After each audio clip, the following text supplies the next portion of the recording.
Entonces, ¿qué pasa? Que la idea es tener 10 charlas en esta línea y que ojalá al final logremos efectivamente lo que nos habíamos propuesto. De tal manera que es grato darle la bienvenida a un compañero docente del PUS, no solo un compañero docente, sino más allá de ello, a un amigo, una persona que se ha preparado, que ha surgido y que se viene proyectando con fuerza acá en la Politécnica de Chile.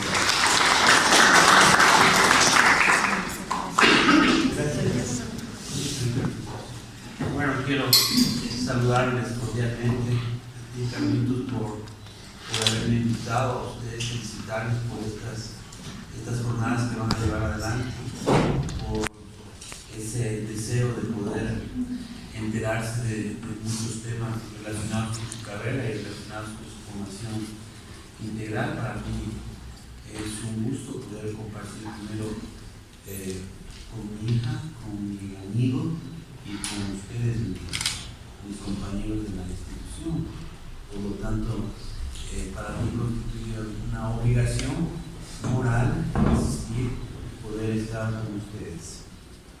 A la vez que aspiro hondamente a que el diálogo, porque espero que sea eso, un diálogo sea enriquecedor para nosotros, para ustedes, para mí, y nos deje algún espacio, nos deje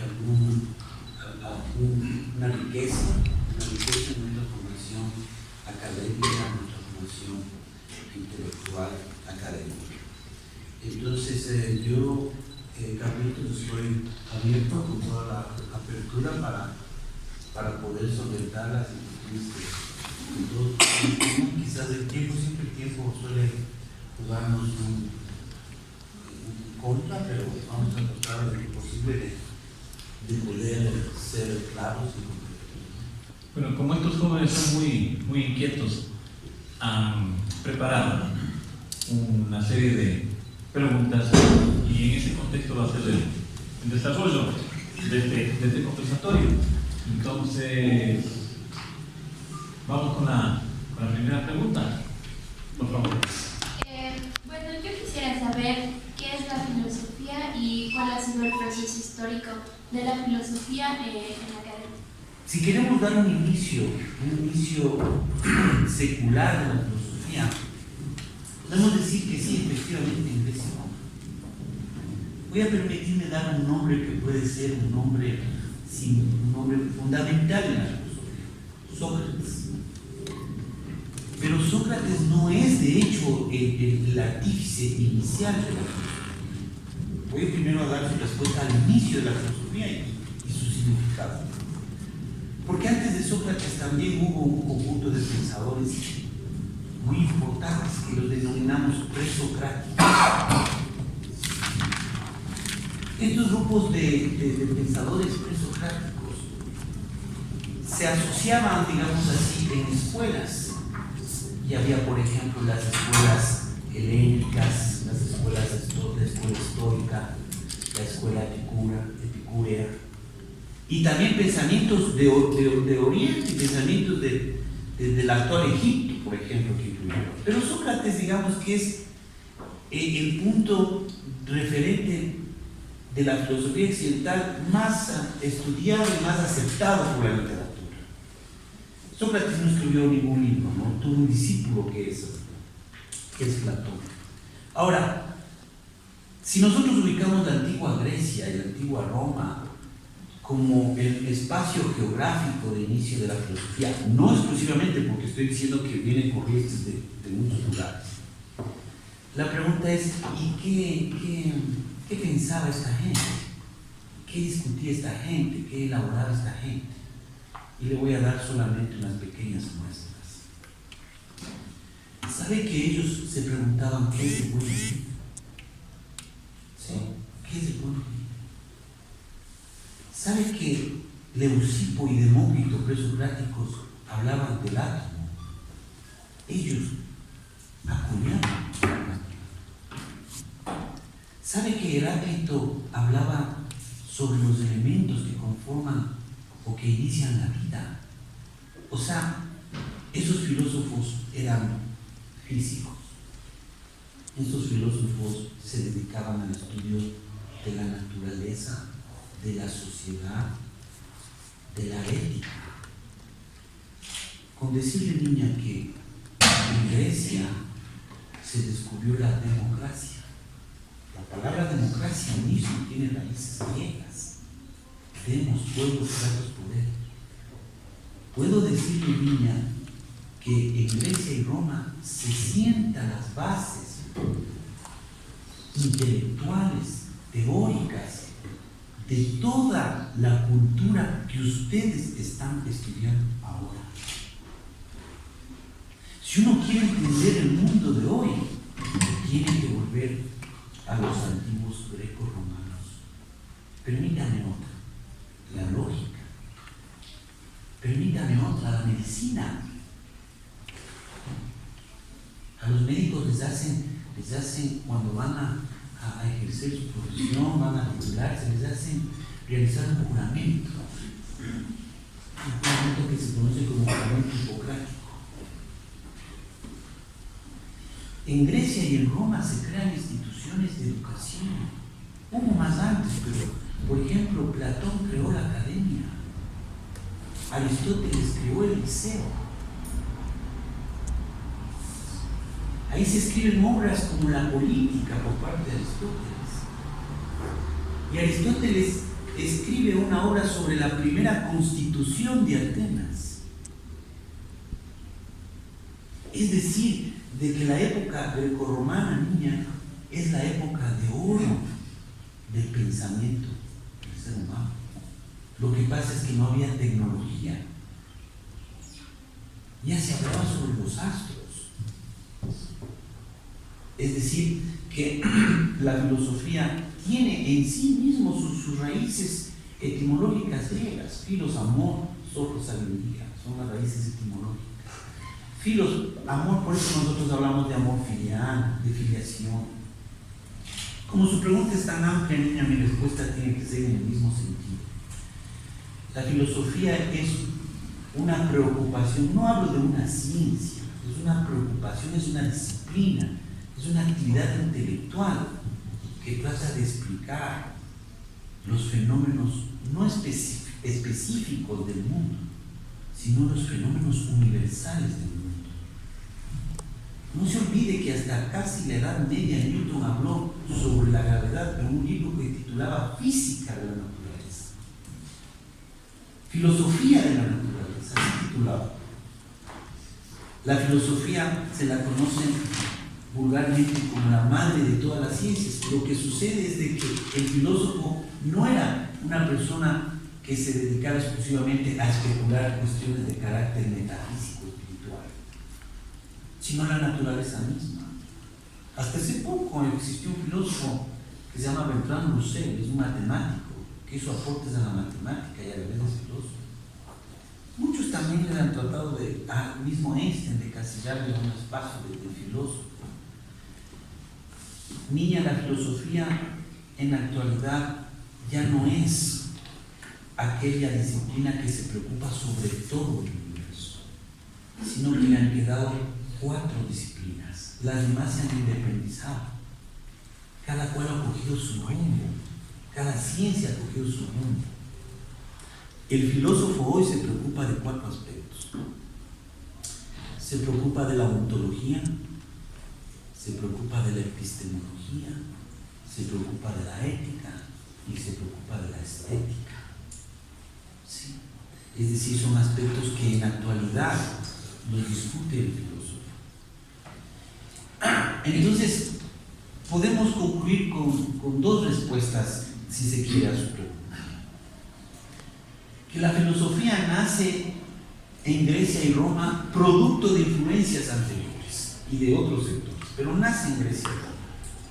Ese podremos asignar como un punto secular, un punto histórico, referente especial y primordial del nacimiento de la filosofía. Y podemos decir, en cuanto a la ocupación de la filosofía, en sus primeros momentos los filósofos trataban de explicar el universo externo, el universo interno, y trataban de explicar todos los fenómenos. desde el origen de la vida hasta el sentido de la vida. Y podemos decir que en la actualidad el filósofo ya no se preocupa por eso, sino que le han quedado ciertos espacios del pensamiento y de la reflexión humana, como por ejemplo, ¿qué es bueno? ¿Qué es malo? ¿Qué es justo? ¿Qué es injusto? ¿Qué es la libertad? Eso podemos decir que es ética. El filósofo se pregunta, ¿qué es bello? ¿Qué es feo? ¿Qué es agradable? ¿Qué es repulsivo? Eso lo podemos llamar estética. El filósofo se pregunta, ¿cómo se llega a saber las cosas? Eso es epistemología. El filósofo se pregunta, ¿qué es el ser? ¿Qué es la nada? Eso es ontología. Gracias. Siguiente pregunta, por favor. Después de que Platón es el que inicia con la academia y así surge la democracia, yo quisiera saber cómo está estructurado el Estado ecuatoriano aquí, en jerarquización y cuáles son los roles de esa jerarquización, para después de eso poder entender los roles de la empresa, poder entender qué dirección tiene el Estado hacia la economía, si es socialista, si es capitalista, cuáles son sus fundamentos teóricos. Solo una pregunta.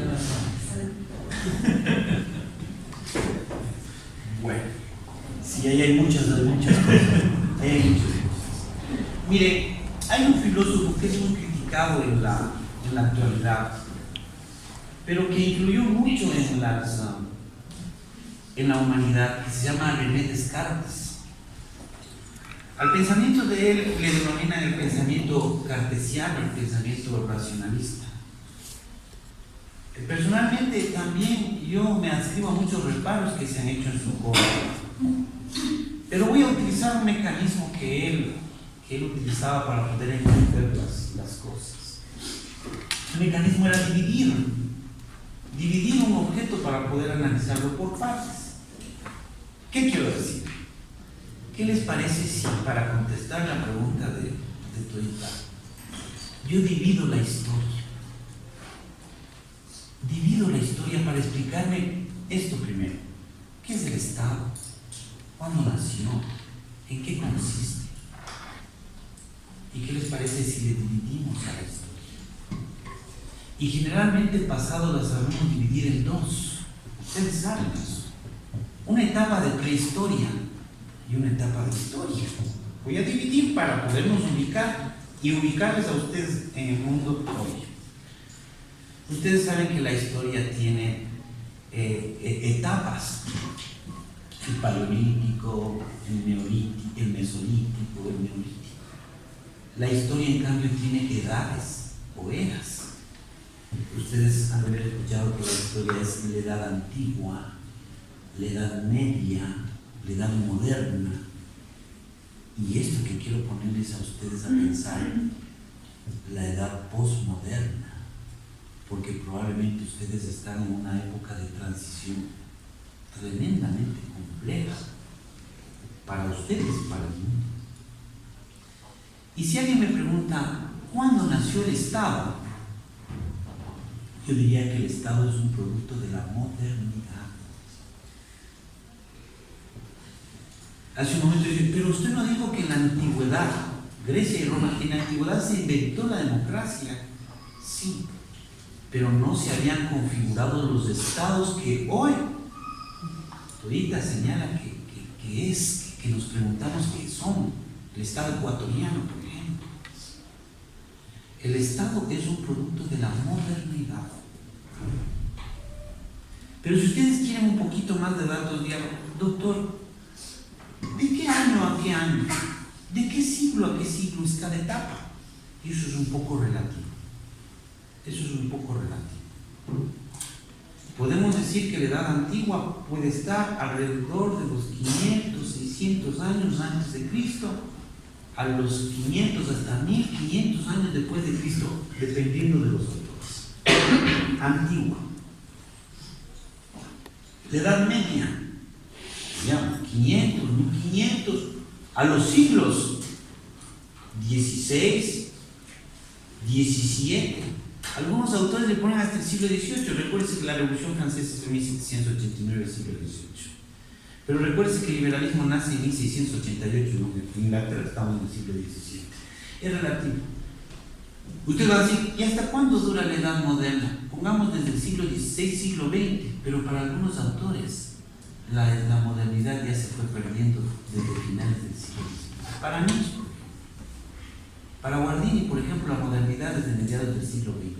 Para algunos todavía somos modernos, para algunos ya no hay modernidad, para algunos ya somos posmodernos. Entonces, el Estado en general no es sino un producto de la modernidad. El Estado se crea con la decadencia de las monarquías, de los reinados. El Estado que ustedes conocen, limitado por límites imaginarios, divididos en poderes, constituidos a través de mecanismos de independencia de colonias y creado bajo una división de poderes, no es sino fruto de la modernidad. Permítanme darles nombres. En Francia, Montesquieu, Rousseau, Robespierre, Marat, Diderot, Sieyès pensaron un gobierno alternativo a la monarquía. Permítanme darles nombres. En Inglaterra, Hobbes, Locke, filósofos. Ellos pensaron en una organización social donde exista división de poderes, donde exista separación de poderes. ¿Por qué razón? Porque en la etapa media de la humanidad, que se conoce también como etapa absolutista, solo gobernaban dos instituciones y en consecuencia dos o más personas: la Iglesia católica y la monarquía con el rey, con la realeza. Recuérdense que la Iglesia católica se originó en el imperio de Constantino, en la antigüedad. Entonces, el Estado, vamos a poner un punto de partida. El Estado que ustedes conocen ahora es producto de la modernidad. Si bien hay mecanismos de la antigüedad, pero es producto de la modernidad. Y el Estado se organiza de una manera diferente a la etapa medieval, es decir, su estructura, su organización, la sujeción al derecho, ¿sí?, es en base a una nueva forma de entender el mundo. Voy a poner un ejemplo. ¿Cómo se organizaba la sociedad en la época medieval? Se organizaba a través de los preceptos bíblicos. La Biblia era un texto sagrado e inescrutable. ¿Sí o no? Ahora no lo es. Ahora el texto inescrutable y el texto más importante que regula la vida de las personas no es una ley divina, es una ley humana,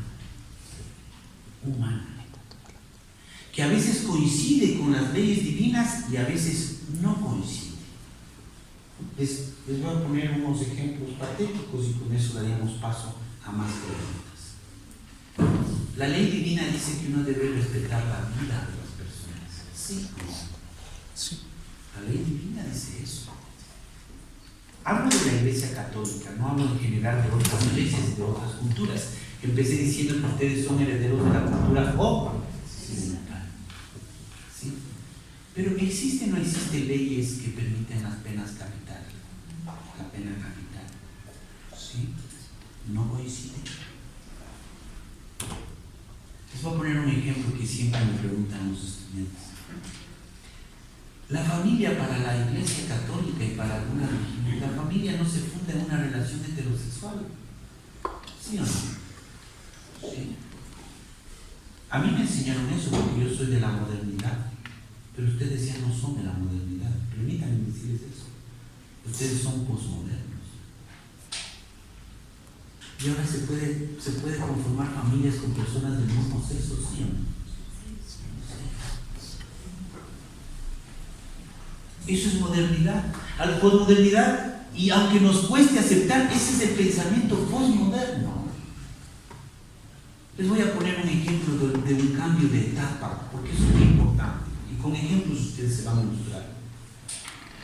Cuando yo llegaba a clases, mi profesor me decía, tengo 49 años, y me decía, el moderno, me decían, las mujeres no pueden administrar la sociedad comunal. Las mujeres no pueden administrar la sociedad comunal. ¿Qué piensa un posmoderno? No solo que piensa, es normal administrar la sociedad conyugal con su mujer, mal llamada esposa, pero con su mujer, que es el término jurídico. ¿Qué me enseñaban mis profesores?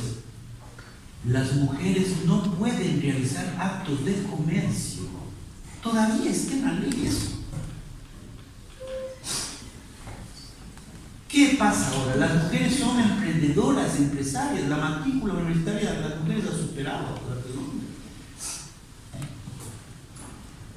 ¿Qué me enseñaban mis profesores?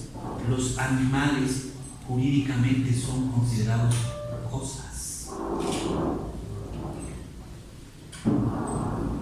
Cosas.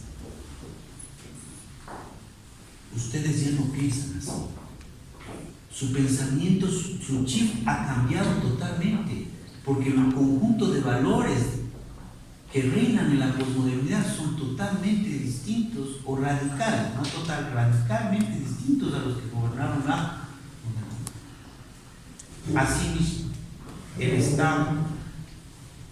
el Estado moderno y posmoderno se asienta en un principio, compañeros, de sujeción a la ley, de sujeción a una ley humana.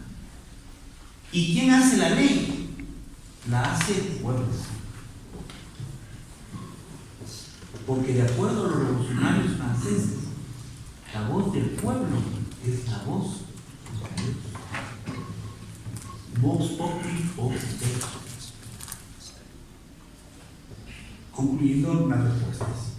El Estado moderno nace, el Estado que ustedes conocen y que viven, nace en la modernidad, en reacción contra los reinos y las organizaciones absolutistas. ¿Y cuál es el principio? Es el principio de sujeción a la ley, en este caso sujeción a la Constitución, que es elaboración del pueblo. El pueblo se impone sus reglas de vida. Menciona algunos pensadores, filósofos. Creo que sí hay que tener un poquito más de cuidado, o más bien en quién confiar, ¿verdad? Por ejemplo, Marx Carrasco, que es uno de los que se ha tocado menciona que también el ser humano no tiene una naturaleza como tal, sino que funciona a través de los mecanismos de creación que lo vuelven altruista o egoísta. Entonces, si el ser humano es una plastilina moldeable, por ejemplo, en ámbitos de factores de producción, ¿qué nos impediría manufacturar códigos perfectos? A ver, usted está asumiendo algunas categorías que ciertos pensadores las han puesto, no todos. Hay personas que tratan de explicar la historia como físicos que tratan de explicar su objeto de estudio. Marx es uno de ellos. A Marx se lo critica como un pensador determinista. ¿Qué quiere decir esto? Que Marx trata de encontrar siempre una causa a lo que se ha producido en la historia. Claro que es un pensamiento original de Hegel, porque él es súbdito de Hegel, o si no se tiene súbditos, sí recibe influencias de Hegel. Discúlpeme que tenga que nombrar muchos autores, no lo he querido hacer así, pero la circunstancia me permite. Sí me permite. Bien. Hay formas de entender la historia de manera lineal. La historia de manera lineal. Y hay formas de entender la historia no de manera lineal.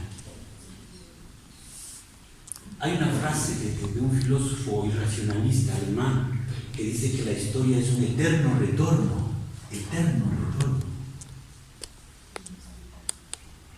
¿Sí? Y hay para otros una explicación de la historia de manera lineal. Marx explica así la historia. No solo es economista, usted sabe que es un filósofo.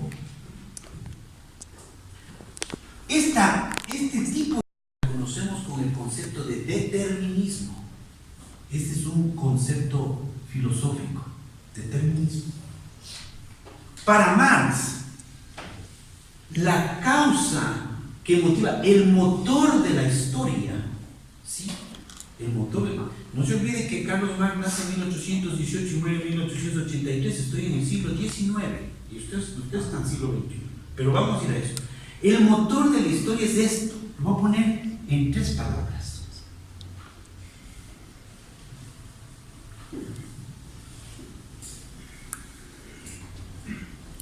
Lucha de clases. ¿Por qué le pongo esto? Porque usted habla de una categoría que es propia para Marx. Usted habla del obrero, a pesar de que el obrero en Marx es conocido como proletariado. Pero el proletariado es una figura que aparece en un momento de la historia. Y en el momento que aparece es en la modernidad, cuando el liberalismo, el capitalismo toma cuerpo.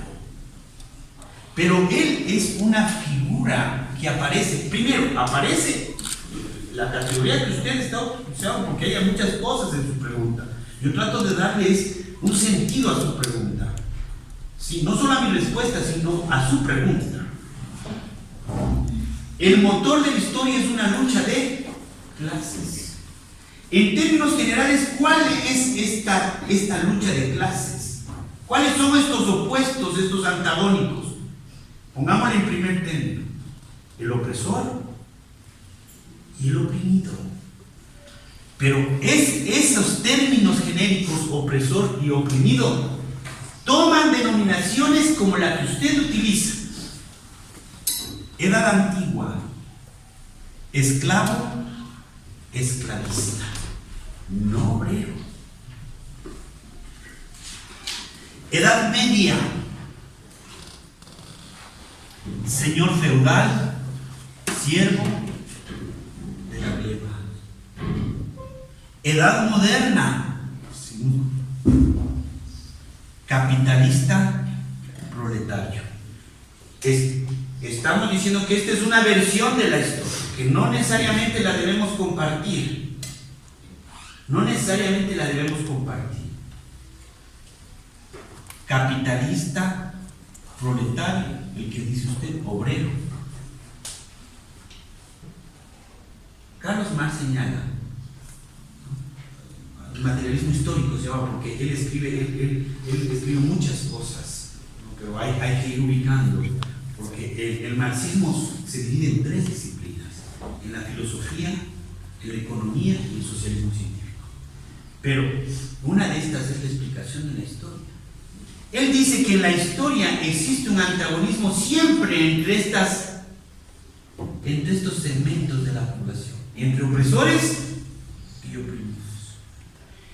El triunfo de uno de ellos cambia la relación. ¿Sí? Cambia la relación. ¿Quién es el capitalista y quién es el proletario para él? Y ahí viene la segunda parte de lo que yo entiendo de su pregunta. Es la relación que ellos tienen con los medios de producción. O si usted quiere, con el capital.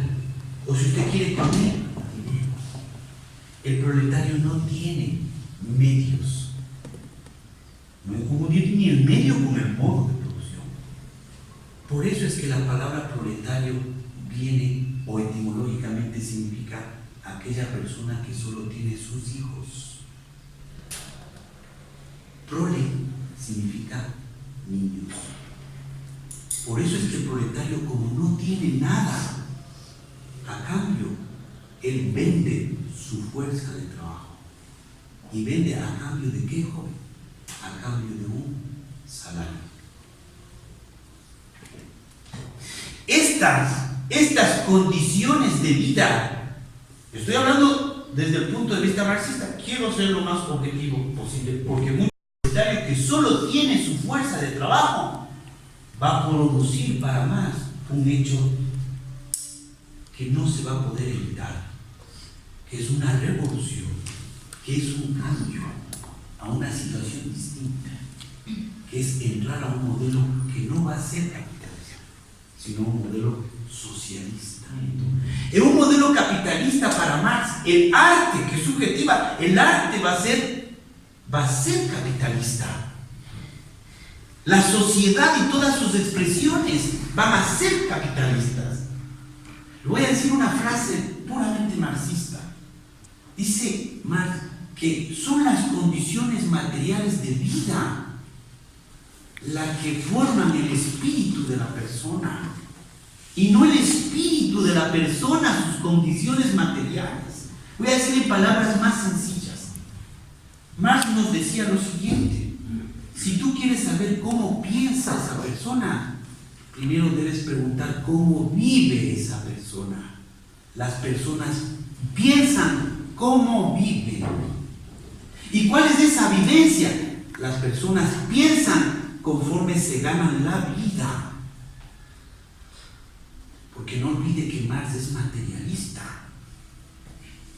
Entonces, si una persona, o voy a poner en palabras más simples, cuando nosotros decimos, la vida nos hizo así, cuando nosotros hacemos una afirmación de esa naturaleza, estamos sin querer siendo marxistas, porque Marx señala que son las condiciones materiales de vida las que forman a la persona en su ser.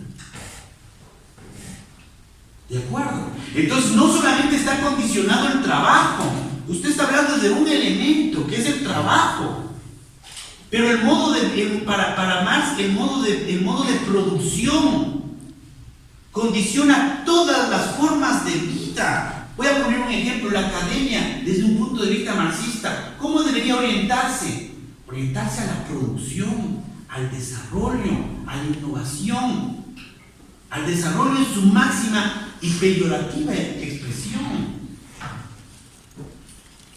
Todo tiene que canalizarse dependiendo de él. Pero insisto, esta es una forma de ver el mundo, porque hay muchas más. Ahora se está analizando otras formas de ver el mundo. Entonces, usted lo que pasa es que aquí tiene que entender, compañero, que son las condiciones materiales de vida las que va a condicionar todas las formas de pensamiento, de acción del ser humano y de relación del ser humano. Si es que acepta esto. Siguiente pregunta, por favor. ¿Qué es el liberalismo y cuándo se le da los derechos al trabajador?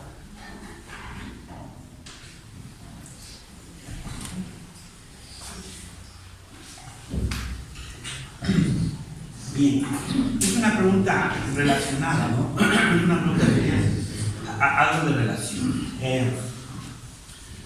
Miren, en la Edad Media, se gobernaba en base a los designios divinos. ¿Sí? Recordemos, y esto como una especie de símil, de simbolismo, lo que voy a explicar, lo que voy a expresar. El Papa, que era el sacerdote más importante de la Iglesia, ceñía la corona en la cabeza del rey y le decía: tú vas a gobernar en nombre de Dios. Y la palabra de Dios era algo que no se podía contrariar, excepto que luego hay entre crisis la Iglesia, ¿no? ¿Y qué sucede, niña? Que el rey y la Iglesia eran propietarios de todos.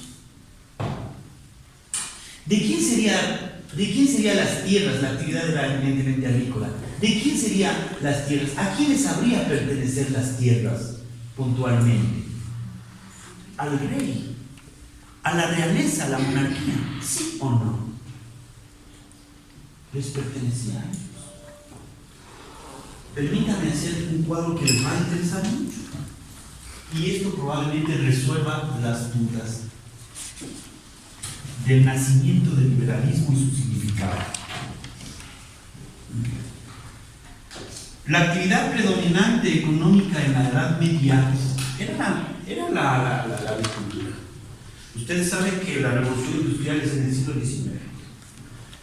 Miren, compañeros, la realeza, la monarquía eran los propietarios, ¿no es cierto?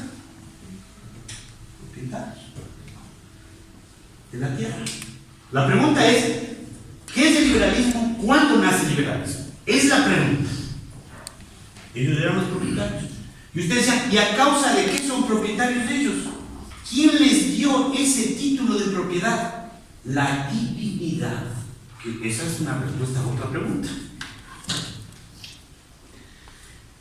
Pero esto acontecía en el campo. Pero recuérdese de que ya se fueron formando desde la antigüedad las ciudades.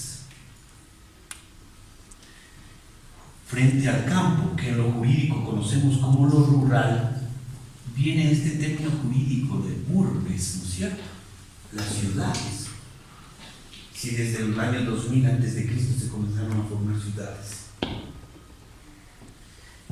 En el campo, mencioné que de acuerdo a la pregunta del compañero, para ir en ese tonado, había lo que nosotros conocemos actualmente como campesinos que trabajan en el campo, pero a ellos les vamos a denominar los siervos.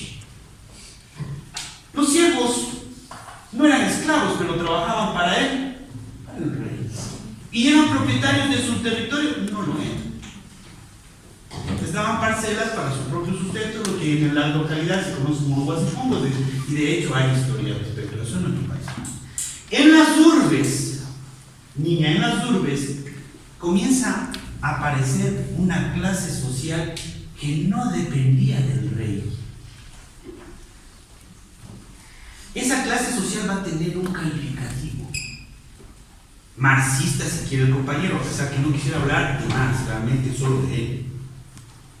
Esos se denominan los burgueses, porque la ciudad está llamada los burgueses.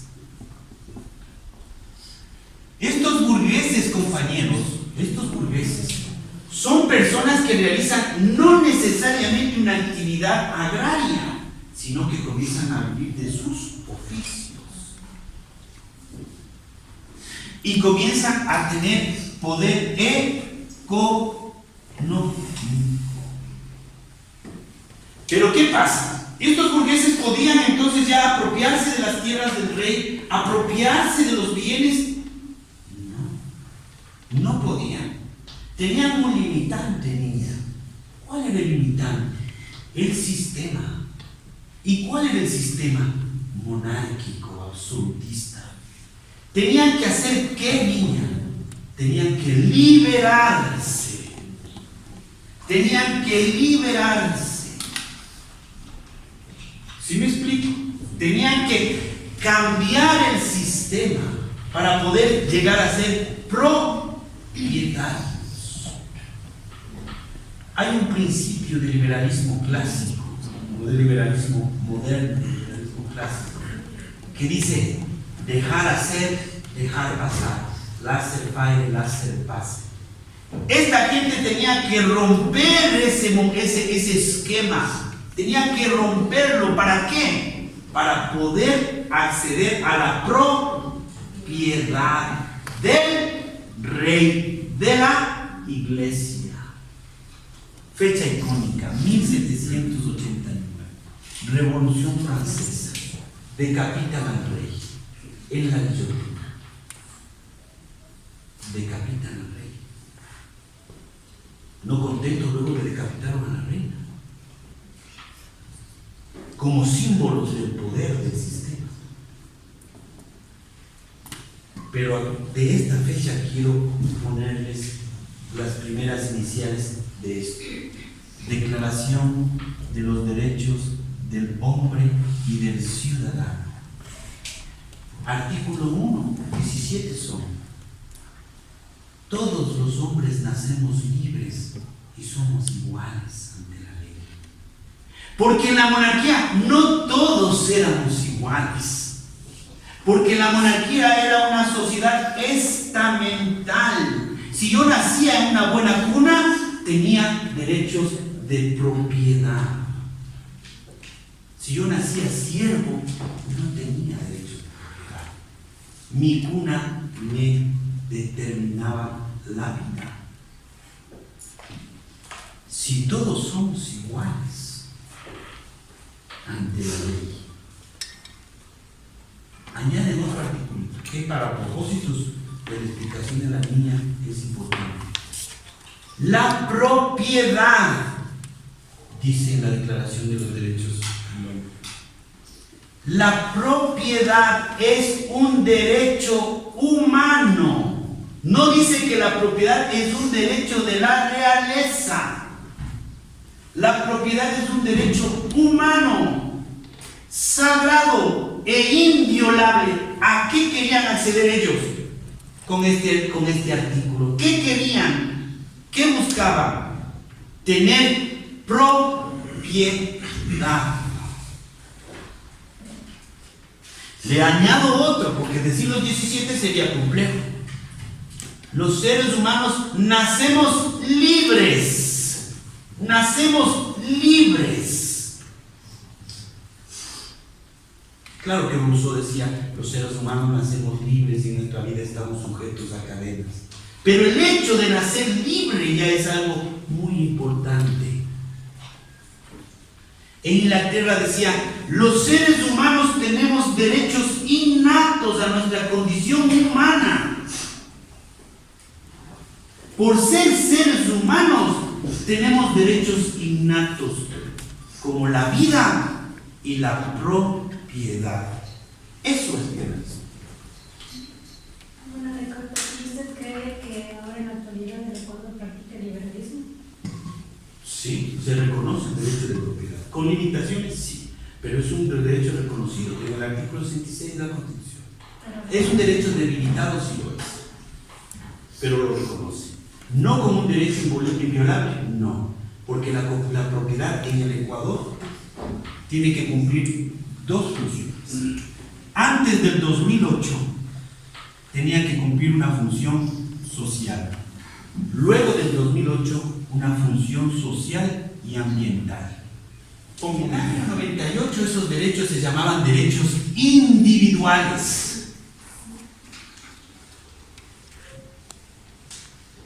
Ese término no le gustó al constituyente y le llamó derechos de libertad.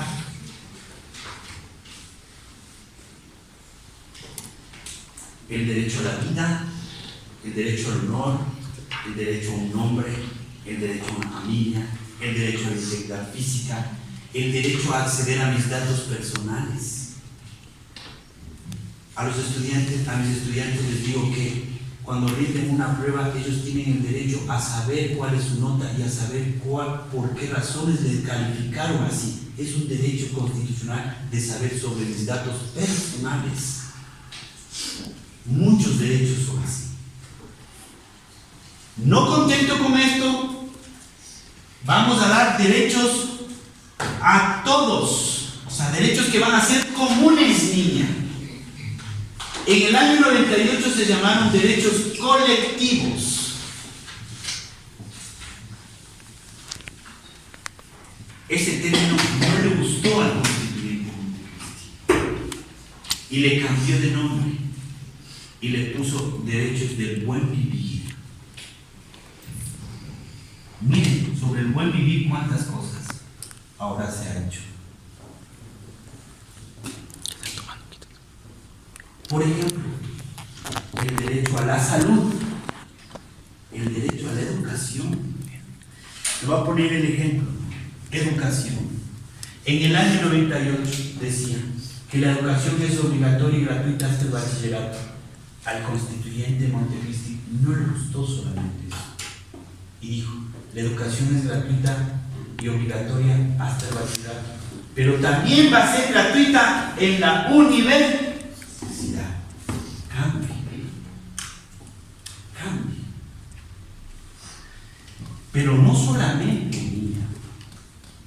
contenta con eso, sino que en el año 2008 también se asignan derechos a grupos. Este cuadrito les va a ayudar mucho. A grupos de personas, sí. Hay algunos que tienen más derechos que nosotros. ¿Y en razón de qué? ¿Qué tienen esos grupos? El constituyente dice, en razón de dos cosas. En razón a su condición física, biológica, natural. Por ejemplo, una persona con discapacidad. Por ejemplo, una mujer embarazada. El constituyente dice a ella, hay que tratarle con estos derechos, a más de todos los que ya asignan. También grupos de acuerdo a su condición social, a su condición cultural. Todo cambia, niña. Estos derechos de grupos cambia modernidad, posmodernidad, ¿verdad? Nosotros llamábamos grupos vulnerables.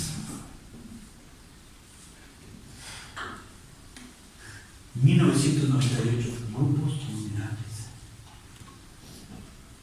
Este término no le gustó al constituyente, porque todos somos vulnerables. Y les denominó ahora grupos de atención prioritaria.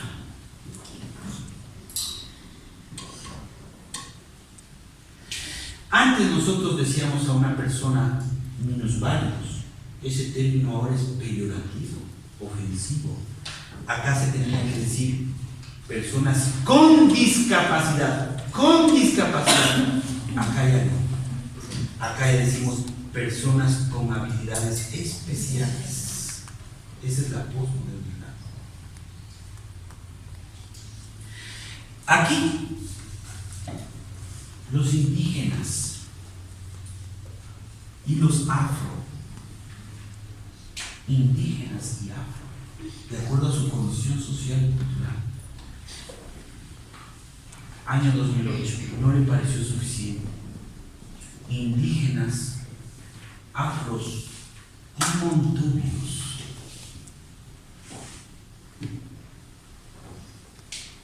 Cree el constituyente que ahí se copó todos los derechos, pero faltan dos. Faltan dos que no encajan en el cuadrito. En el año 98 ese derecho que no encaja porque son de diversa naturaleza se denominaban derechos políticos. Ese término al constituyente Montecristi no le gustó y les puso ahora derechos de participación. Y por último incorporó algo que no existía en el mundo. No existía en el mundo, que se llaman los derechos de la naturaleza. Y ahí consideró que terminó de escribir todos los derechos. Consideró que completó todos los derechos. Es muy importante esto. Artículo 66, artículo 12 en adelante, artículo 71, artículo 63. La Constitución del Ecuador es la más extensa del mundo. Tiene 444 artículos divididos en 9 títulos con 30 disposiciones transitorias.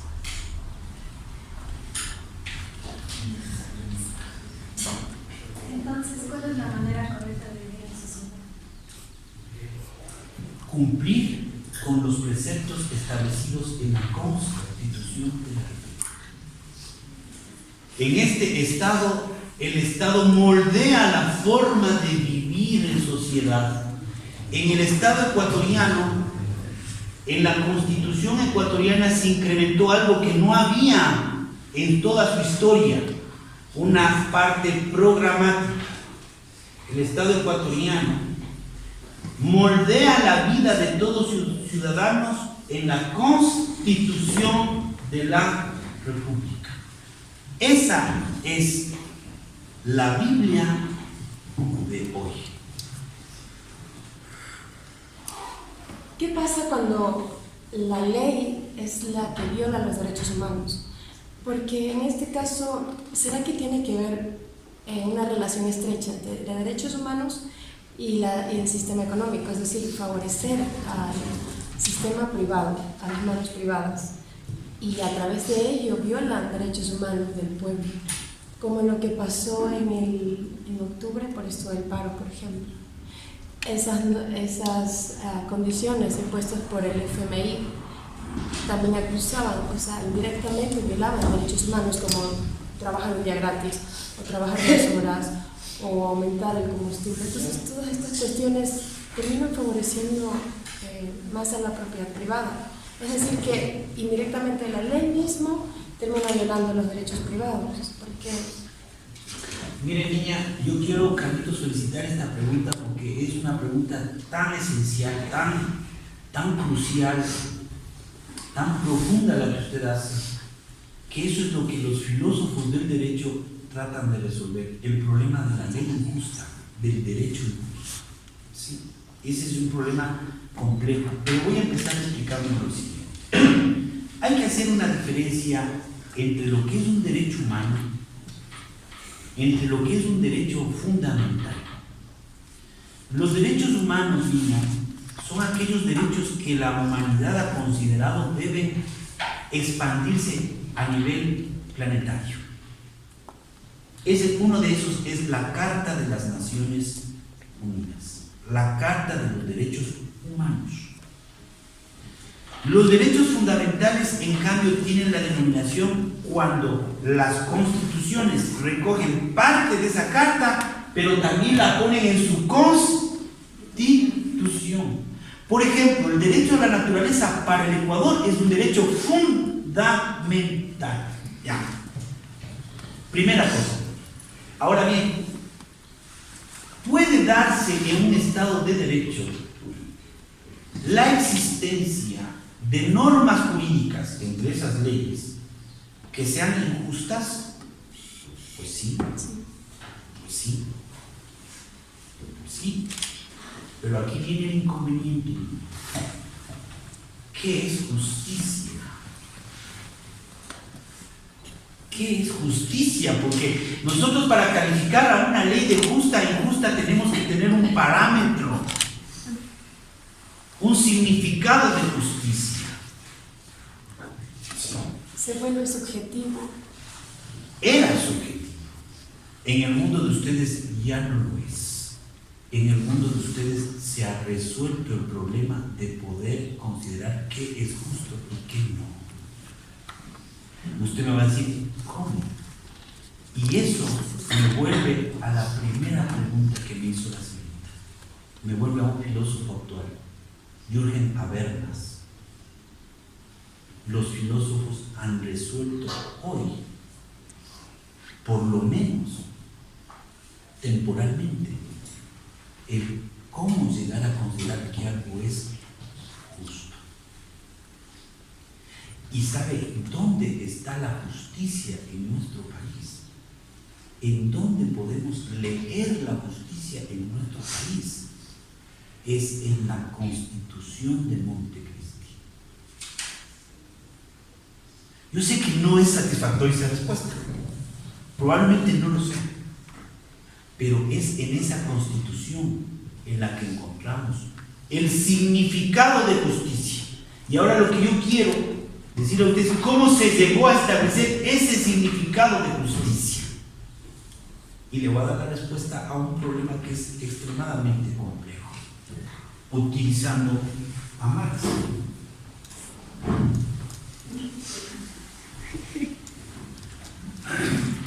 Parece que aquí ha habido marxistas, Carlitos. Mira, es que estás haciendo la revolución. Claro, aquí proletariada. empezamos la recuperación de los estudiantes proletarios. Y me ha hecho chido. ¿Verdad? Voy a hacer un cuadrito epistemológico para que usted sepa cómo las personas ahora, gracias a los filósofos, hemos resuelto algunos problemas insolubles en la historia. Porque antes para nosotros la justicia era o justicia distributiva o justicia conmutativa nada más. dar a cada quien lo suyo, dar a cada quien de acuerdo a sus necesidades, dar a cada quien de acuerdo a sus capacidades. Grecia y Roma, justicia conmutativa distributiva, que existió por milenios. No es eso ahora. Miren,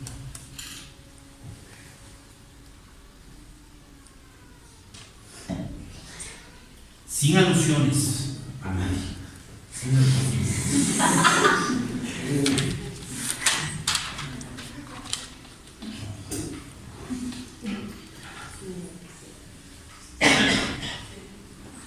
Vamos a ver cómo resolvemos el problema de la justicia. Miren, primero yo les digo que lo que es justo está en la Constitución, pero la pregunta concomitantemente tu reacción es: ¿y cómo llegaron los constituyentes a establecer que lo que está en la Constitución llega a ser justo?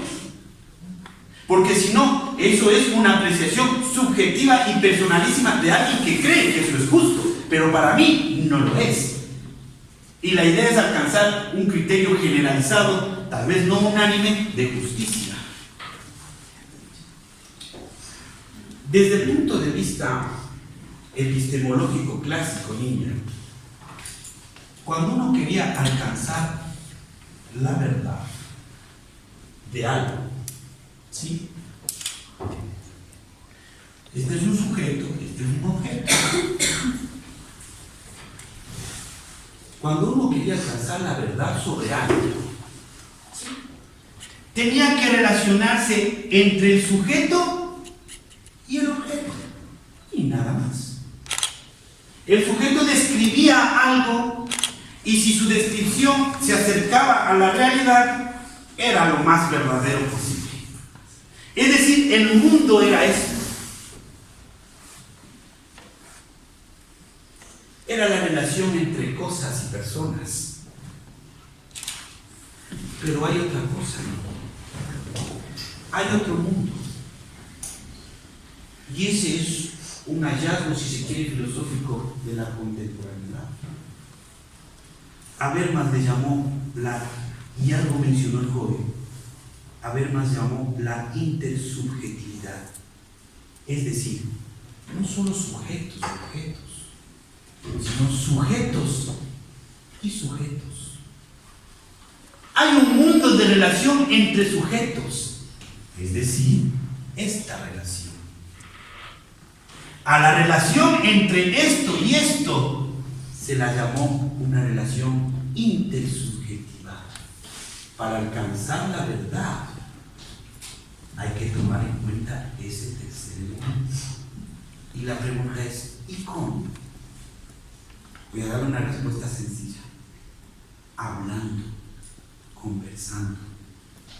Por eso ahora la democracia se llama democracia deliberativa. Por eso ahora la teoría de la comunicación y del lenguaje son las más importantes al día de hoy.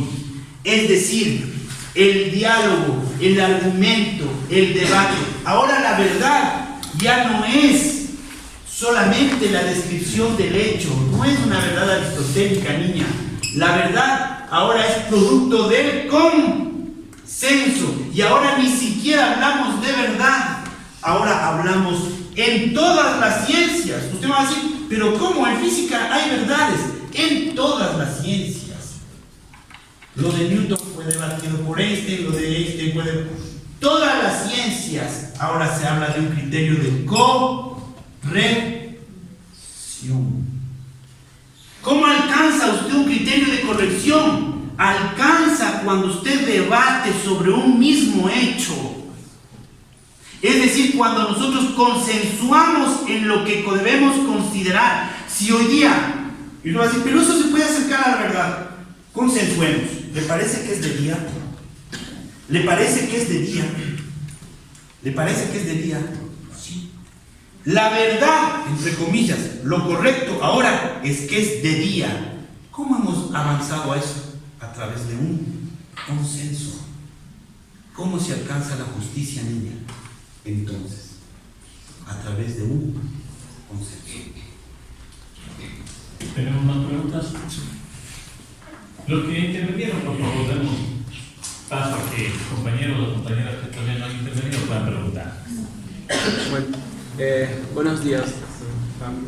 Tenía una pregunta. Ante la evidente crisis ambiental por la que estamos pasando, ¿cree que es necesario que en nuestro sistema económico actual se cambie el producir cada vez más, el trabajar cada vez más, por el vivir en paz con menos? Bien. Interesante por su profesión.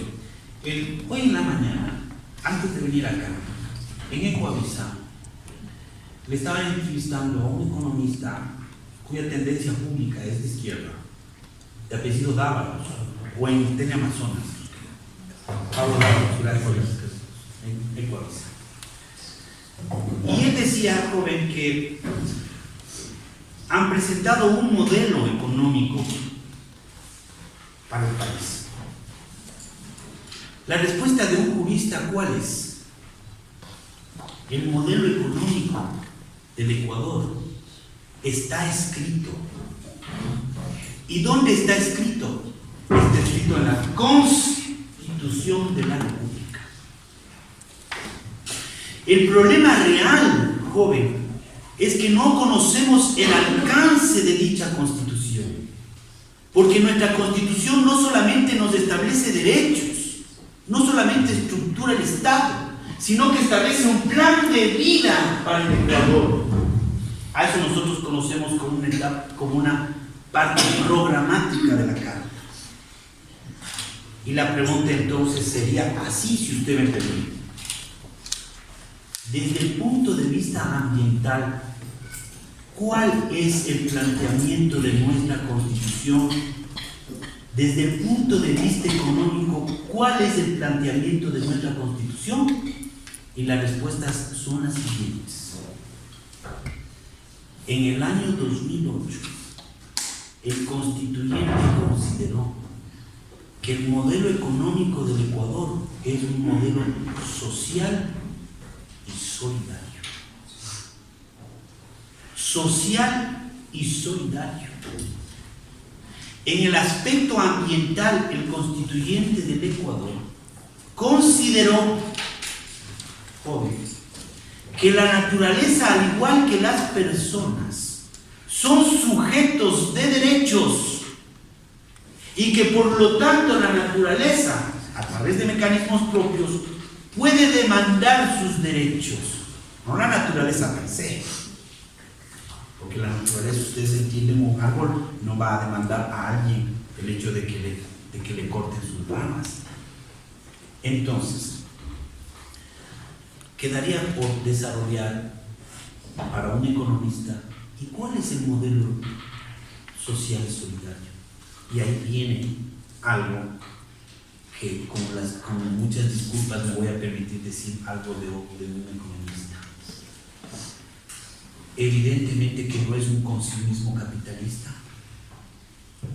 evidentemente que no es un desarrollismo ilimitado, es una sociedad austera, es una sociedad no conformista, pero es una sociedad que aprecie lo que tiene, es una sociedad donde no exista explotación, donde existe equidad material. Y desde el punto de vista ambiental, joven, solamente les voy a remitir a ustedes un autor que fue la influencia para esta Constitución. Es un filósofo, se llama Armenáez. Él es uno de los principales tratadistas sobre ecología profunda. Armenáez. Dos preguntas más, por favor. Los que no han preguntado.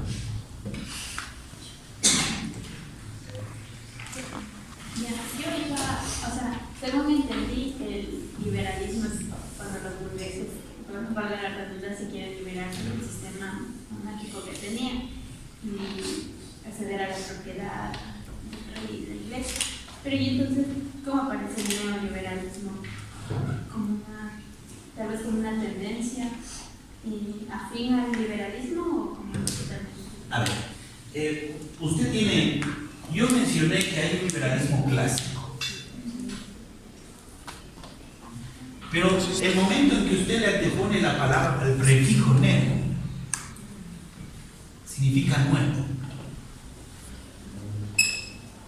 Entonces, es cuestión de momentos históricos y estoy aquí hablando de un capitalismo industrial. Miren que tienen el mercantilismo, la fisiocracia, es un capitalismo, es un liberalismo que está empezando, no solamente en los modos de producción, sino en la demanda de bienes y servicios. Las bases están dadas al decir que la persona es libre por naturaleza, pero recién la actividad económica se empieza a diversificar de la agraria. Entonces, nosotros al hablar de un liberalismo clásico, estamos hablando de esos primeros atisbos de libertad que tenían los burgueses con sus oficios. Pero luego, niña, esto va a tener que seguir pasando. El tiempo, se sucede la revolución industrial, donde se comienza a producir cosas en masa, donde nosotros vamos a poder ver gente trabajando en una planta. Es decir, el desarrollo científico, el desarrollo tecnológico, el desarrollo industrial, el crecimiento humano va a dar paso, es una cuestión de etapa, a un neoliberalismo, a una producción ya ni siquiera de carácter local, sino a una producción de carácter mundial. Pero las bases políticas, filosóficas, siguen siendo las mismas.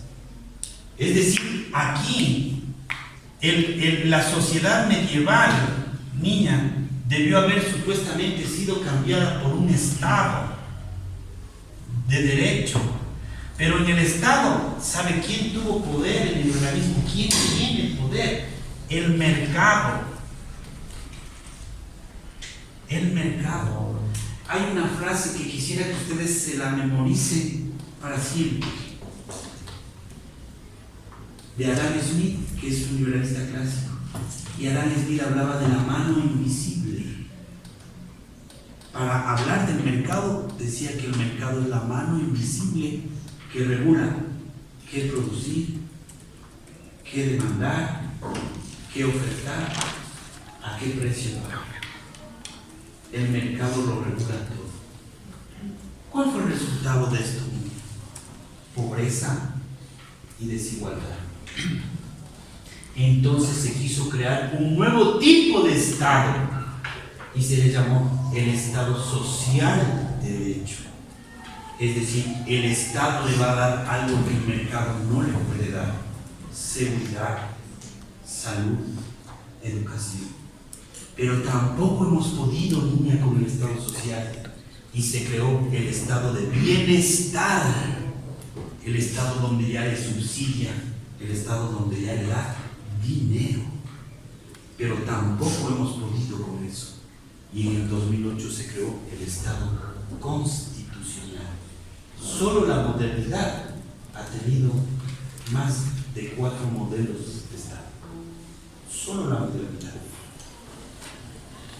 Ahí terminamos, ¿les parece? Sí. ¿O hay alguna otra pregunta? Entonces, jóvenes, agradecerles a ustedes por la participación, agradecerle a Rexy por su tiempo, por compartir con nosotros. Y creo que cuando en este proceso de aprendizaje compartimos con compañeros, con amigos que pueden tener visiones diferentes o visiones parecidas de la realidad, pero además que con otra formación profesional y con mucha más sapiencia en muchísimos temas, creo que vamos a lograr aportes importantes en este proceso de formación. Y esas preguntas, esas inquietudes que tienen ustedes definitivamente son los que enriquecen estos diálogos, estos conversatorios, porque de no ser así, definitivamente no tendría sentido. Vamos a continuar con la tarea, con este enorme reto, porque definitivamente mientras Rexy estaba explicando algunos temas, estaba pensando en qué nos metimos.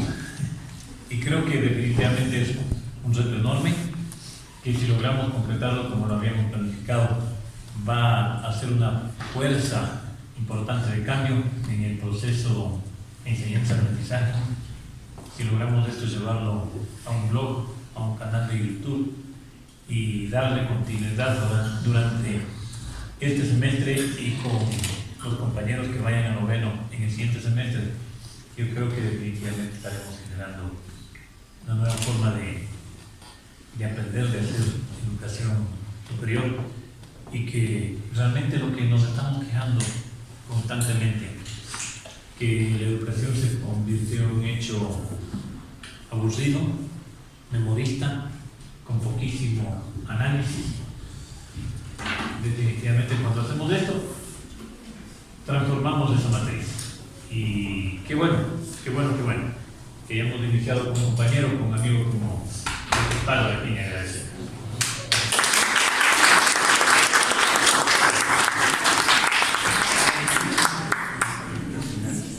Bueno, finalmente solo quería agregar mi felicitación a ustedes por interesarse de estos temas.